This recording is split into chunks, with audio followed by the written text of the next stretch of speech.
Assalamualaikum warahmatullahi wabarakatuh.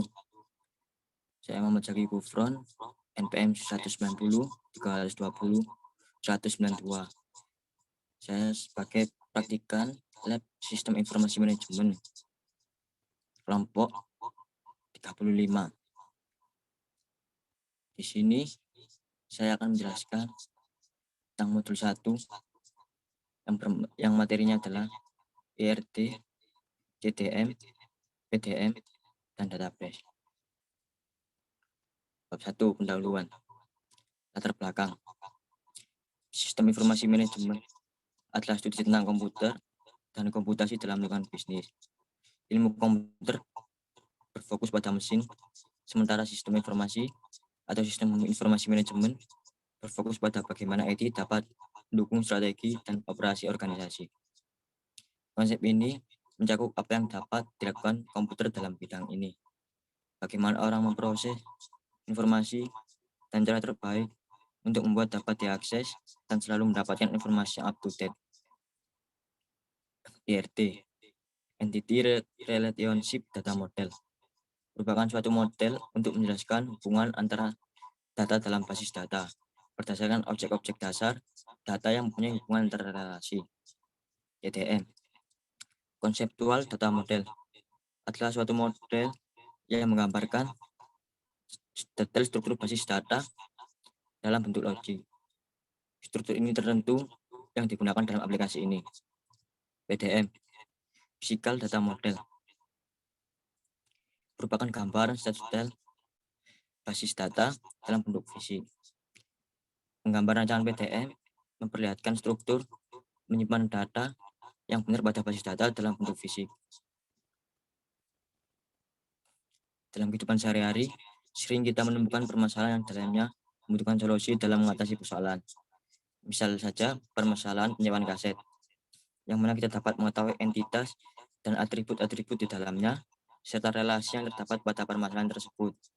Dengan membuat database penyewaan kaset berdasarkan ERT, CDM, serta PDM menggunakan MySQL dan software SAM serta Power Designer. Kita bisa mengetahui data entitas seperti penyewa, transaksi, petugas, kartu member. Dengan itu, kita dapat mengatasi permasalahan-permasalahan yang akan membantu kita dalam kehidupan sehari-hari. Rumusan masalah. Adapun rumusan masalah praktikum sistem informasi manajemen adalah sebagai berikut. Bagaimana cara membuat database penyewaan kaset berdasarkan ERT, CDM, serta PDM menggunakan MySQL. Adapun tujuan dari praktikum 1 adalah 1. Untuk memahami pengertian dan kegunaan dari database, ERT, CDM, dan PDM. 2. Untuk membuat database menggunakan MySQL, menggunakan software, SAM, dan Power Designer. 3. Untuk mengembangkan MySQL dalam perancangan suatu database sebuah studi kasus. Tinjauan pustaka. Pertama, Entity Relationship Diagram atau ERD. Entity Relationship Diagram atau ERD merupakan suatu model data yang dikembangkan berdasarkan objek. Entity Relationship Diagram digunakan untuk menjelaskan hubungan antara data dalam data pada pengguna secara logis. ERD didasarkan pada suatu persepsi bahwa real world terdiri atas objek-objek dasar tersebut. Ada dua model data pada Entity Relationship Diagram atau ERD, yaitu Conceptual Data Model (CDM) dan Physical Data Model. Conceptual Data Model atau CDM merupakan model yang dibuat berdasarkan anggapan bahwa dunia nyata terdiri atas kumpulan objek-objek dasar yang dinamakan entitas serta hubungan antara entitas-entitas tersebut.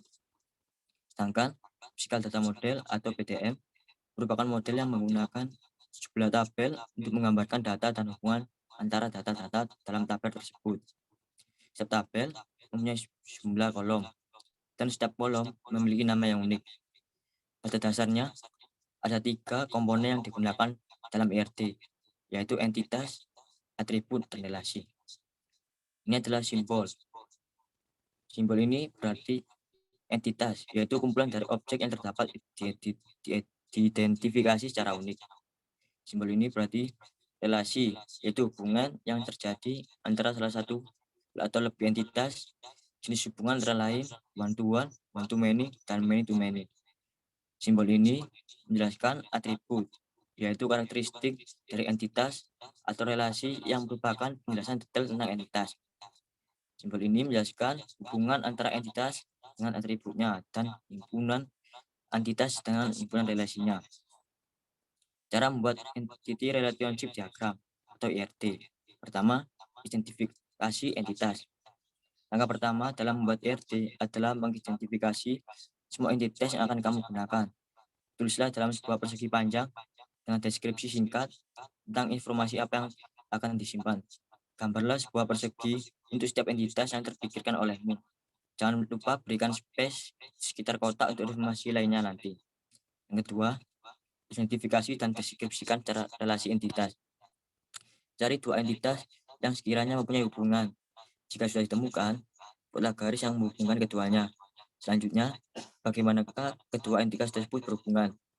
Kamu bisa membuat simbol diamond untuk mendeskripsikan hubungan kedua entitas tersebut. Yang ketiga, tambahkan atribut. Jangan lupa, tambahkan atribut kunci untuk setiap entitas dengan menggunakan simbol oval. Ingat beberapa perbedaan atribut yang sudah disebutkan di atas. Yang keempat, penuhi diagram. Setelah kamu sudah membuat beberapa contoh entitas yang terhubungkan oleh garis dan membuat diamond di antara kedua entitas tersebut, berarti semua hubungan telah mempunyai deskripsi masing-masing. Mungkin tidak setiap entitas mempunyai hubungan, atau beberapa tentunya malah memiliki relasi yang banyak. Tapi itu tidak masalah, tetap lanjutkan IRT-mu. Yang ini adalah contoh dari IRT. Yang ini adalah entitas, dan ini adalah atribut, ini adalah relasi. Entitas. Penjelasan entitas adalah merupakan objek yang mewakili sesuatu yang nyata dan dapat dibedakan dari sesuatu yang lain. Simbol dari entitas ini biasanya digambarkan dengan persegi panjang. Yang kedua adalah atribut. Penjelasan atribut adalah setiap entitas pasti punya elemen yang disebut atribut, yang berfungsi untuk mendeskripsikan karakteristik dari entitas tersebut. Isi dari atribut mempunyai sesuatu yang dapat mengidentifikasikan isi elemen satu dengan yang lain. Gambar atribut diwakili oleh simbol elips. Beberapa jenis atribut antara lain adalah pertama adalah atribut gay. Atribut gay adalah salah satu atau gabungan dari beberapa atribut yang dapat membedakan semua baris data atau record dalam tabel secara unik. Dikatakan unik jika pada atribut yang jadikan G tidak boleh ada baris data dengan nilai yang sama. Contohnya seperti nomor pokok mahasiswa, NPM, NIM, dan nomor pokok lainnya. Atribut komposit. Atribut komposit adalah suatu atribut yang terdiri dari beberapa atribut yang lebih kecil, yang mempunyai arti tertentu, yang masih bisa dipecah lagi atau mempunyai subatribut. Contohnya dari entitas nama yaitu nama depan, nama tengah, dan nama belakang. Atribut derivatif. Atribut yang tidak harus disimpan dalam database. Contohnya, atribut yang dihasilkan dari atribut lain atau dari suatu relationship. Atribut ini dilambangkan dengan bentuk oval yang bergaris putus-putus. Penjelasan hubungan atau relasi. Hubungan antara sejumlah entitas yang berasal dari jumlah entitas yang berbeda. Pada model data relasional, hubungan antara file direlasikan dengan kunci relasi atau relation key yang merupakan kunci utama dari masing-masing file. Perancangan database yang tepat akan menyebabkan paket program relasional akan bekerja secara optimal. Data relasi atau rasio kardinalitas menjelaskan jumlah maksimum hubungan antara satu entitas dengan entitas lainnya. Relasi antara dua file atau dua tabel dapat dikategorikan menjadi 3 macam. Adalah one to one. Setiap anggota entitas A hanya boleh berhubungan dengan satu anggota entitas B. Begitu pula sebaliknya. One to many. Setiap anggota entitas A dapat berhubungan dengan lebih dari satu anggota entitas B, tapi tidak sebaliknya. Many to many. Setiap entitas A dapat berhubungan dengan banyak himpunan entitas B dan demikian pula sebaliknya. Penjelasan dari garis. Garis yang menghubungkan antara atribut untuk menunjukkan hubungan entitas pada diagram IR. Garis selain sebagai penghubung juga sebagai relasi yang menginformasikan fungsi dari entiti yang satu dengan lainnya. Melalui garis ini bisa mengetahui bagaimana flow suatu RD mulai dari memulai flow sampai akhirnya. Conceptual Data Model atau CDM. Konsep yang berkaitan dengan pandangan pemakai terhadap data yang disimpan dalam basis data. GTM dibuat sudah dalam bentuk tabel-tabel tanpa tipe data yang menggambarkan relasi antar tabel untuk keperluan implementasi ke basis data. GTM merupakan model yang dibuat berdasarkan anggapan bahwa dunia nyata terdiri dari koleksi objek-objek dasar yang dinamakan entitas atau entity setelah hubungan relationship antara entitas-entitas itu. Biasanya direpresentasikan dalam bentuk entity relationship diagram atau ERT. Jenis-jenis objek dalam GTM adalah entity, relationship, inheritance, dan association. Penjelasan entity. Entity merupakan data inti yang akan disimpan, bakal tabel pada basis data, benda yang memiliki data, dan harus disimpan darinya agar dapat diakses oleh aplikasi komputer. Penamaan entitas biasanya lebih ke kata benda dan belum merupakan nama tabel. Ini adalah contoh dari simbol entity. Relationship, relasi yang menghubungkan antara entitas, biasanya diawali dengan kata kerja. Inilah contoh simbol dari relasi. Inheritance, untuk membuat inheritance dari sebuah entitas, terlebih dahulu buat entitas-entitas lain yang merupakan child dari entitas parent. Lalu klik item pada palettes dengan tabel inheritance. Hubungan entitas parent dengan salah satu entitas child. Untuk menghubungkan entitas child yang lain, tarik garis antara lambing inheritance atau bentuk setengah lingkaran dengan entitas child. Kemudian beri nama inheritance. Penjelasan association adalah penghubung antara relasi dan entitas, di mana di kedua ujungnya memiliki multiplicity kemungkinan jumlah pemakaian. Inilah contoh simbol association. Berikut ada beberapa langkah dalam membuat GTM di Power Designer, yaitu pertama, pahami dulu inti permasalahan pada kasus yang diberikan. Dua, tentukan entity atau entitas apa saja yang terlibat. Tiga, tentukan atribut-atribut data setiap entitas tipe datanya. Empat, tentukan hubungan keterkaitan antara tiap entitas berikut kardinalitasnya. 5. Modelkan entitas dan relationship. 6. Cek kebenaran model. 7. Perbaiki jika ada kesalahan. Langkah-langkah menentukan entity, atribut, dan relasi dalam GTM sebagai berikut. Pertama, tentukan dulu entitas dari kasus yang ditangani. Setelah menentukan entitas, kita akan menentukan atribut atau karakteristik dari entitas dari kasus yang ditangani. 3. Setelah menentukan atribut pada entitas masing-masing, selanjutnya menentukan primary key dan foreign key. Selanjutnya adalah menentukan relasi antara entitas, relasi apa yang terdapat antara entitas A dan B, apakah entitas dan B memiliki relasi many to many atau one to many. Ini adalah contoh gambar dari PDM atau physical data model atau konseptual data model. Physical data model atau PDM. Model yang menggunakan jumlah tabel untuk menggambarkan data serta hubungan antara data. Setiap tabel mempunyai jumlah kolom, di mana setiap kolom memiliki nama yang unik serta tipe datanya. PDM merupakan konsep yang menerangkan detail dari bagaimana data disimpan di dalam basis data. PDM sudah merupakan bentuk fisik perencanaan basis data yang sudah siap diimplementasikan ke dalam DBMS. Sehingga nama tabel juga sudah merupakan nama asli tabel yang akan diimplementasikan ke dalam DBMS. PDM digunakan dalam perencanaan database secara fisik. Tipe data bersifat lebih khusus dan spesifik. Perencanaan PDM merupakan representasi fisik atau sebenarnya dari database. Physical data model atau PDM menjelaskan atau menjabarkan bagaimana data disimpan di komputer dengan menyajikan informasi seperti record formal, record ordering, dan access path. PDM dibuat dengan melakukan generate pada CDM yang sudah kita buat. Jenis-jenis objek dalam PDM adalah table, view, dan reference. Proses pembuatan PDM adalah sebagai berikut. Pada CDM yang sudah selesai dibuat, kita pilih tools, terus kita klik generate physical data model. Pada kotak dialog PDM generation option di tab general, kita pilih tipe DBMS yang akan kita buat. Kita menggunakan tipe DBMS MySQL 5.0. Pada tab detail akan terdapat beberapa pilihan untuk tabel prefix. Isi dengan TBL pada reference, ganti pilihan delete rule dan message. Kemudian klik OK. Ini adalah gambar contoh dari PDM. Database. Database atau sering kita kenal basis data merupakan sebuah data yang tersusun dan tersimpan rapi dalam komputer dan dapat diolah maupun dimanipulasi dengan menggunakan software atau perangkat lunak untuk dijadikan sebagai informasi. Database adalah kumpulan informasi atau data yang disimpan secara sistematis sehingga temu kembali informasinya menjadi mudah dan cepat. Basis data merupakan aspek yang sangat penting dalam sistem informasi, karena berfungsi sebagai gudang penyimpanan data yang akan diolah lebih lanjut. Basis data menjadi penting karena dapat mengorganisasi data, menghindari duplikasi data, menghindari hubungan antara data yang tak jelas, dan juga update yang rumit.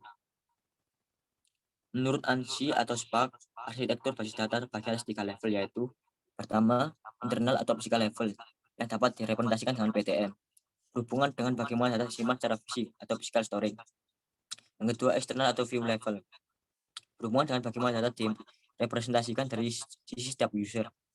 Yang ketiga adalah konseptual atau logical level, yang dapat direpresentasikan dengan CDM, yang menghubungkan antara level internal dan eksternal. Menurut jenisnya, basis data dapat dibagi menjadi basis data flat file. Basis data ini ideal untuk data berukuran kecil dan dapat dirubah dengan mudah. Pada dasarnya, basis data flat file tersusun dari sekumpulan string dalam satu atau lebih file yang dapat diurai untuk mendapatkan informasi yang disimpan. Basis data flat file cocok untuk menyimpan daftar atau data yang sederhana dalam jumlah kecil. Basis data flat file akan menjadi sangat rumit apabila digunakan untuk menyimpan data dengan struktur kompleks, walaupun dimungkinkan pula untuk itu. Beberapa kendala dalam menggunakan basis data jenis ini adalah rentan pada korupsi data, karena tidak adanya penguncian yang melekat ketika data digunakan atau dimodifikasi, dan juga adanya duplikasi data yang mungkin sulit dihindari. Salah satu tipe basis data flat file adalah file CSV yang menggunakan pemisah koma untuk setiap nilainya. Yang kedua adalah basis data relasional. Basis data ini mempunyai struktur yang lebih logis terkait cara penyimpanannya. Kata relasional berasal dari kenyataan bahwa tabel yang ada di basis data relasional dihubungkan satu dengan lainnya. Basis data relasional menggunakan sekumpulan tabel 2 dimensi, yang masing-masing tabel tersusun atas baris, tupel, dan kolom atau atribut. Untuk membuat hubungan antara dua atau lebih tabel, digunakan key atau atribut kunci, yaitu primary key di salah satu tabel dan foreign key di tabel yang lain. Saat ini, basis data relasional jadi pilihan utama karena keunggulannya. Program aplikasi untuk mengakses basis data relasional menjadi lebih mudah dibuat dan dikembangkan dibandingkan dengan penggunaan basis data flat file. Beberapa kekurangan yang mungkin dirasakan di basis data jenis ini adalah implementasi yang lebih sulit untuk data dalam jumlah besar, dengan tingkat kompleksitasnya yang tinggi. Selain itu, proses pencarian informasi juga menjadi lebih lambat karena perlu menghubungkan tabel-tabel terlebih dahulu apabila datanya tersebar di beberapa tabel. Namun terlepas dari beberapa kekurangannya, basis data relasional telah digunakan secara luas. Saat ini, basis data relasional telah banyak dimanfaatkan oleh perusahaan-perusahaan dari skala kecil, menengah hingga besar. Beberapa basis data ternama yang ada saat ini, baik yang berasal dari sumber terbuka atau open source, atau yang komersil, adalah juga basis data relasional. Tujuan utama DBMS adalah untuk memberikan tinjauan abstrak data kepada pengguna. Jadi sistem menyembunyikan informasi tentang bagaimana data disimpan, dipelihara, dan juga diakses secara efisien. Pertimbangan efisien di sini adalah rancangan struktur data yang kompleks tapi masih bisa digunakan oleh pengguna awam tanpa mengetahui kompleksitas strukturnya. Query. Query adalah kemampuan untuk menampilkan data dari database untuk diolah lebih lanjut yang bisa diambil dari tabel-tabel dalam database. Pengertian query yang lain adalah pertanyaan atau question atau permintaan atau order informasi tertentu dari sebuah database yang tertulis dalam format tertentu. Pengolahan data dapat dilakukan dengan mengakses data yang terdapat dalam database. Pengaksesan data tersebut dilakukan dengan melakukan query pada basis data dengan database management system. MySQL.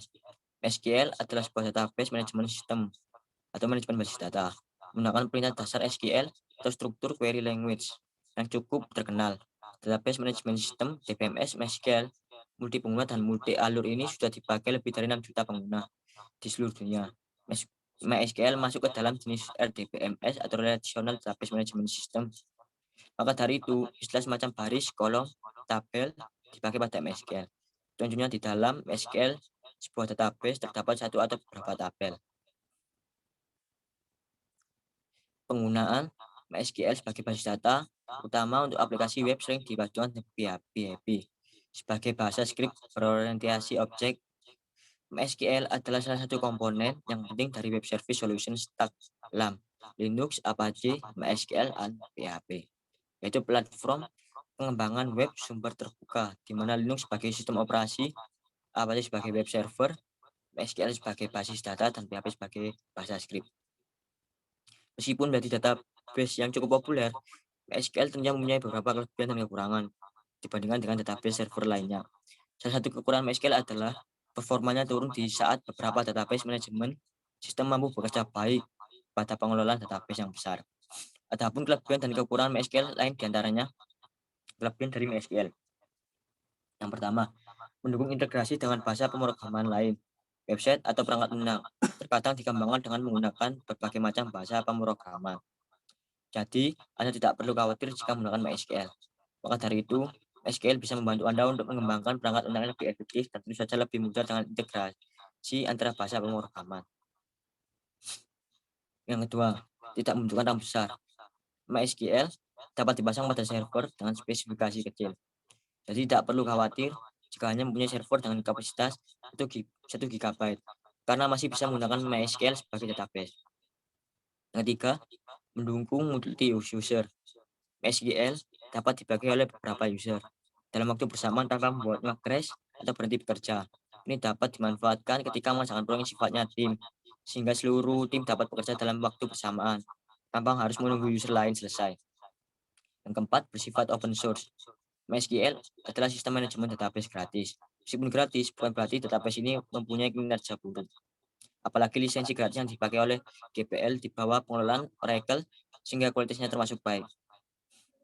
Yang kelima, struktur tabel yang fleksibel. MySQL mempunyai struktur tabel yang sudah dipakai dan fleksibel.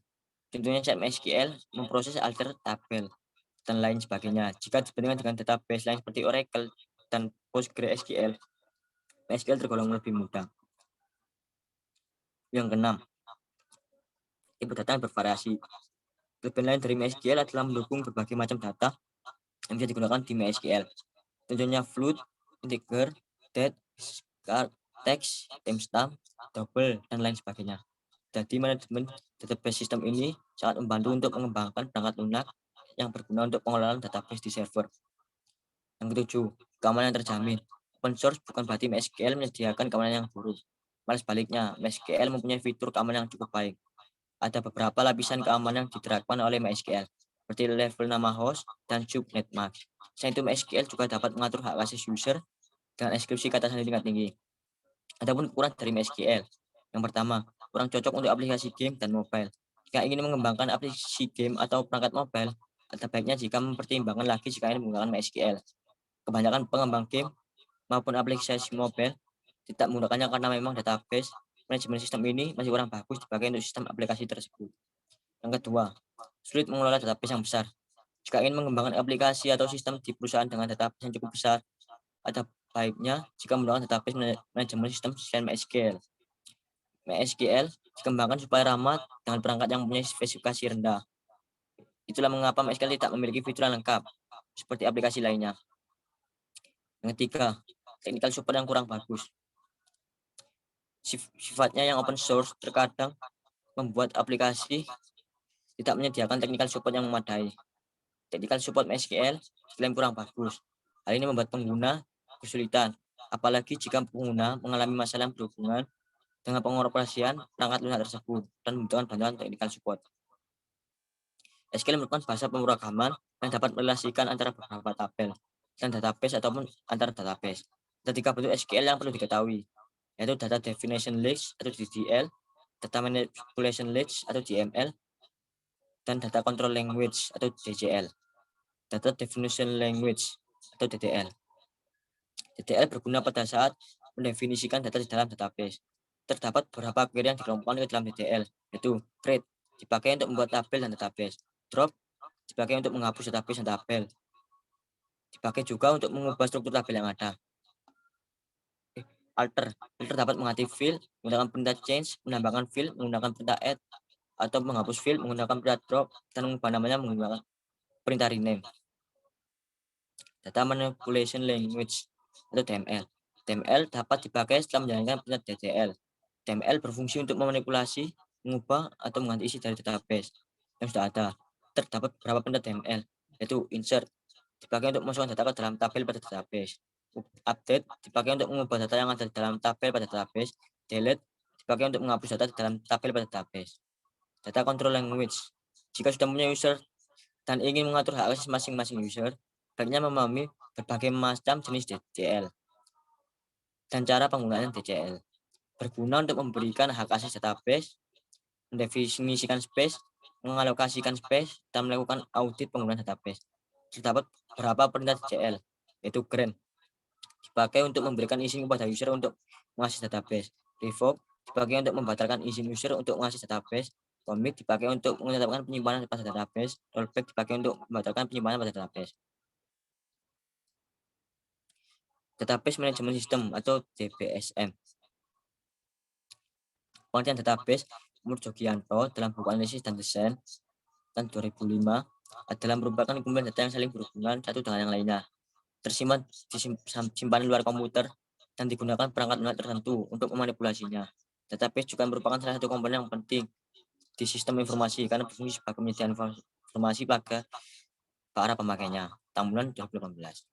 DBMS adalah singkatan dari Database Management System, itu sistem pengorganisasian dan sistem pengolahan database pada komputer. DBSM ini merupakan perangkat lunak atau software yang dipakai untuk membangun basis data yang berbasis komputerisasi. DBMS ini juga dapat membantu dalam memelihara serta pengolahan data dalam jumlah yang besar. Dengan menggunakan DBMS, tujuan agar tidak dapat menimbulkan kekacauan dan dapat dipakai oleh user sesuai dengan kebutuhan. DBMS ialah perantara milik user dengan basis data. Untuk dapat berinteraksi dengan DBMS, dapat memakai bahasa basis data yang sudah ditentukan oleh perusahaan DBMS. Secara fungsi, Database Management System atau DBMS mempunyai fasilitas mengintegrasikan, terhubung, merekayasa, dan memelihara basis data. Tujuan utama DBMS adalah untuk menyediakan tinjauan abstrak dari data bagi user. Jadi sistem menyembunyikan informasi mengenai bagaimana data disimpan dan dirawat, tapi data tetap dapat diambil dengan efisien. Keuntungan memakai database management system. Pertama, kebebasan data serta akses yang efisien. Kedua, produksi saat pengembangan aplikasi. Ketiga, integritas serta keamanan data. Yang keempat, administrasi keragaman data. Yang kelima, kurangi data redundansi. Data redundansi bisa dikurangi, namun tak bisa dihilangkan sekalipun untuk keperluan KI. Yang keenam, memerlukan sedikit memori untuk penyimpanan data. Kerugian memakai database management system. 1. Diperoleh penanti lunak yang mahal. Teknologi DBMS atau Operation Conversion Planning Risk DBMS mainframe tetap benar-benar mahal. Database Management System atau DBMS berbasis mikro, biayanya meraih sebagian $100. Bisa merugikan satu organisasi yang kecil dan cara yang berarti memperoleh konfigurasi piranti kertas yang besar. Yang kedua, Database Management System kerap membutuhkan kemampuan penyimpanan primer serta sekunder yang semakin besar daripada yang dibutuhkan oleh beragam aplikasi lain. Juga kemudian dibuat DBMS dalam mengambil info mendorong semakin banyak terminal pengguna yang diikutkan dalam konfigurasi daripada bila sebaliknya. WT 2017.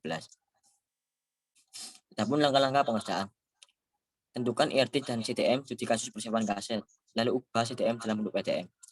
Dalam kehidupan sehari-hari, sering kita temukan permasalahan yang jalannya membutuhkan solusi dalamnya. Bisa saja permasalahan penyewaan kaset, yang mana kita dapat mengetahui entitas dan atribut-atribut dalamnya, relasi yang terdapat pada permasalahan tersebut. Dengan menggunakan database penyewaan kaset, berdasarkan IRT, CTM, serta PTM, menggunakan MySQL, dan software SAM, serta Power Designer. Adapun langkah-langkah dalam penyewaan kaset adalah sebagai berikut. Pertama adalah buat model IRT sesuai studi kasus. Sini studi kasusnya adalah persewaan kaset. Sini kita bisa mengetahui adalah entitasnya adalah kartu member, penyewa, kaset, petugas, dan transaksi. Atributnya adalah atribut dari kartu member adalah kategori, anggota, tanggal daftar. Atribut dari penyewa adalah nama, nomor telepon, dan alamat. Atribut dari petugas, username, password, dan status. Atribut dari kaset adalah genre dan judul. Atribut dari transaksi adalah tanggal, meminjam, tanggal kembali, dan biaya. Di sini juga ada relasi. Yang pertama adalah membuat, meminjam, mencatat, dan melakukan. Langkah kedua adalah buka Sybase Power Designer yang sama seperti gambar ini. Yang ketiga adalah klik file, terus klik new, dan konseptual data model. Seperti gambar seperti ini. Yang keempat, menunjukkan entitas dan atribut. Entitas adalah terdapat penyewa atau member, kaset, petugas, dan transaksi. Seperti yang dapat dilihat dalam gambar ini. Ke B, menentukan atribut. Atribut antara lain nama, nomor telepon, alamat, nama anggota, tanggal daftar, kategori, judul kaset, entry kaset, username, password, status, tanggal pinjam, tanggal kembali, dan biaya. Yang tersedia dalam gambar ini. Masukkan yang ketiga, masukkan tipe data pada masing-masing atribut di setiap relasi entitas sesuai dengan tipe datanya. Yang dapat dilihat dalam gambar ini. Yang keempat, menunjukkan relasi dan kardinalitas antara entitas. Dapat dilihat dalam gambar ini. Setelah IRT terbentuk dalam DDM, lakukan cek model untuk mengetahui apakah model tersebut sudah benar atau masih terjadi kesalahan error. Yang dapat dilihat dalam gambar ini. Yang keenam, ubah model IRT dari bentuk CDM ke PTM dengan cara klik tools, kemudian generate physical data model. Yang dilihat dalam gambar ini. Yang ketujuh, buka file PTM yang telah dibuat sebelumnya. Hasil dari file PTM adalah seperti ini. Yang ke-8, klik database, create generate database, atau tekan Ctrl G. Di gambar dalam gambar ini. 9, beri nama dan pilihan tempat menyimpan file SQL. Seperti gambar ini. Yang 10, buka aplikasi SAM. Di gambar ini. Yang 11, aktifkan PHP dengan klik start pada Apache dan MySQL. Dapat dilihat dalam gambar ini. 12, buka browser, kemudian buka localhost atau PHP MyAdmin. Akan muncul gambar seperti ini. Lakukan buat database baru. Akan muncul seperti ini.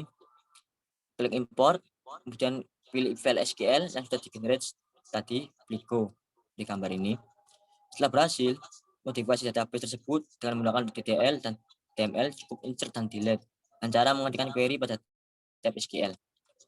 Di gambar ini. Adapun hasil dan pembahasan dalam praktikum kali ini. Pertama, output sistem informasi penyewaan kaset. Adapun output program pada sistem informasi penyewaan kaset adalah sebagai berikut. Ini tampil IRT penyewaan kaset. Adalah tampilan konseptual data model basis data persewaan kaset. Ini adalah tampilan physical data model PTM basis data persewaan kaset. Ini ada tampilan output SAM basis data persewaan kaset. Ini ada tampilan output SAM basis data persewaan kaset tabel penyewa. Ini adalah tampilan output SAM basis data persewaan kaset tabel kartu member. Ini adalah tampilan output SAM basis data persewaan kaset tabel kaset. Ini adalah output SAM basis data persewaan kaset tabel petugas. Ini adalah tampilan output SAM basis data persewaan kaset tabel transaksi. Yang kedua adalah analisa output. Analisa output ERT. Jadi pada permasalahan basis data, penyewaan kaset dapatkan 5 entitas, yaitu penyewa, kartu member, kaset, petugas, dan transaksi. Yang mana atribut penyewa adalah nama, nomor telepon, dan alamat dengan tipe data dari masing-masing atribut adalah variabel karakter, number, variabel karakter, dan memiliki primary key di nama. Lalu atribut kartu member adalah nama anggota, tanggal daftar, dan kategori dengan tipe data dari masing-masing atribut adalah number, date and time, variabel karakter, dan memiliki primary key di nama anggota. Lalu atribut kaset adalah judul kaset dan genre kaset, dan tipe data dari masing-masing atribut adalah variabel karakter, dan memiliki primary key di judul kaset. Lalu atribut petugas adalah username, password, dan status dengan tipe data dari masing-masing atribut adalah variabel karakter dan memiliki primary key di username. Lalu atribut transaksi adalah tanggal pinjam, tanggal kembali, dan biaya. Dengan tipe data dari masing-masing atribut adalah date and time variabel karakter, dan memiliki primary key di tanggal pinjam. Kemudian terdapat relasi membuat dari penyewa ke kartu member dan kardinalitas 1 to 1. Yang berarti dalam kondisi nyata, satu penyewa hanya dapat memiliki atau membuat satu kartu member saja untuk menyewa kaset. Relasi meminjam dari kartu member ke kaset dengan kardinalitas one to many. yang berarti dalam kondisi nyata, pemilik yang telah membuat kartu member memiliki banyak kesempatan untuk menyewa kaset lebih dari satu. Relasi mencatat dari kaset ke petugas dengan kardinalitas menentuan yang berarti dalam kondisi nyata beberapa kaset dapat dipegang atau diatur oleh satu petugas. Relasi dilakukan dari petugas ke transaksi dengan kardinalitas one to many yang berarti dalam kondisi nyata satu petugas dapat membuat banyak transaksi. Yang kedua adalah analisa konseptual data model atau CDM basis data persewaan kaset. Adapun output pada permasalahan basis data persewaan kaset ini akan menghasilkan tabel entitas penyewa, kartu member, kaset, transaksi, tugas yang memiliki atribut penyewa adalah nama, nomor telepon, alamat. Atribut kartu member adalah nama anggota, tanggal daftar, dan kategori. Atribut kaset adalah judul dan genre. Atribut tugas adalah username, password, dan status. Atribut transaksi adalah tanggal pinjam, tanggal kembali, dan biaya. Serta relasi penyewa, membuat kartu member adalah kardinalitas one to one. Yang berarti dalam kondisi satu penyewa yang dapat memiliki atau membuat satu kartu member saja untuk menyewa kaset. Relasi meminjam kartu member ke kaset dengan kardinalitas one to many. Yang berarti dalam kondisi nyata, pemilik yang telah membuat kartu member memiliki banyak kesempatan untuk menyewa lebih dari satu kaset. Relasi mencatat dari kaset ke petugas dengan kardinalitas menentuan. Yang berarti dalam kondisi nyata, beberapa kaset dapat dipegang atau diatur oleh satu petugas. Relasi melakukan petugas ke transaksi dengan kardinalitas one to many, yang berarti dalam kondisi nyata, petugas dapat membuat banyak transaksi. Ketiga adalah analisis output dari physical data model atau PDM, basis data persewaan kaset. Database persewaan kaset yang telah dibuat dengan CDM akan digambarkan fisik dengan mempertimbangkan DBMS yang akan digunakan. PDM akan menghasilkan skema relasi yang fungsinya adalah memodelkan struktur fisik dan secara detail dari database penyewaan kaset. Dalam PDM, hubungan antara entitas yang digunakan adalah hubungan secara kardinalitasnya, di mana hubungan one to many juga ditandai dengan garis hubung serta tanda hubungannya. One to many dan primary key pada tabel one akan menjadi foreign key pada tabel many. Dan hubungan one to many akan membuat tabel baru yang berisikan primary key dari masing-masing tabel pembentuk hubungan one to many. Adapun analisa output dari sum. Analisa output dari sum adalah database penyewaan kaset yang berisi entitas penyewa, kartu member, kaset, petugas, transaksi yang telah kita rubah dari CDM, PDM, MySQL, dan disimpan pada file sum atau php-admin akan ditransfer ke localhost atau php-admin dan dirubah menjadi informasi yang ditampilkan sebagai server yang berdiri sendiri atau localhost yang terdiri atas program Apache, HTTP server, MySQL database, dan penerjemah. Bahasa yang ditulis dengan bahasa pemrograman PHP dan Perl. Adapun kesimpulan dan saran dari praktikum kali ini. Kesimpulan. Berdasarkan hasil analisa di atas, dapatkan kesimpulan sebagai berikut. Atribut penyewa adalah nama, nomor telepon, dan alamat dengan tipe data dari masing-masing atribut adalah variabel karakter, number, variabel karakter, dan memiliki primary key ID nama. Atribut kartu member adalah nama anggota, tanggal daftar, dan kategori dengan tipe data dari masing-masing atribut adalah number, date and time, variabel karakter, dan memiliki primary key ID anggota. Yang ketiga, atribut kaset adalah judul kaset dan genre kaset. Dengan tipe data dari masing-masing atribut adalah variabel karakter dan memiliki primary key ID judul kaset. Yang keempat, atribut tugas adalah username, password, dan status dengan tipe data dari masing-masing atribut adalah variabel karakter dan memiliki primary key ID username. Yang kelima, atribut transaksi atau tanggal pinjam, tanggal kembali, dan biaya dengan tipe data dari masing-masing atribut adalah date and time, variabel karakter, dan memiliki primary key ID tanggal pinjam. Adapun saran dari praktikum kali ini adalah pertama, sebaiknya pastikan lebih tenang ketika praktikum dilaksanakan agar tidak ada ketinggalan materi yang disampaikan. Yang kedua, baiknya praktikum membaca terlebih dahulu materi dan cara penggunaan software SAM sebelum dilakukan praktikum. Yang ketiga, sebaiknya seluruh praktikan ikut mempraktikkan cara pembuatan database saat praktikum. Demikian presentasi dari kelompok saya. Mohon maaf bila ada salah kata. Baiklah saya tutup. Assalamualaikum warahmatullahi wabarakatuh.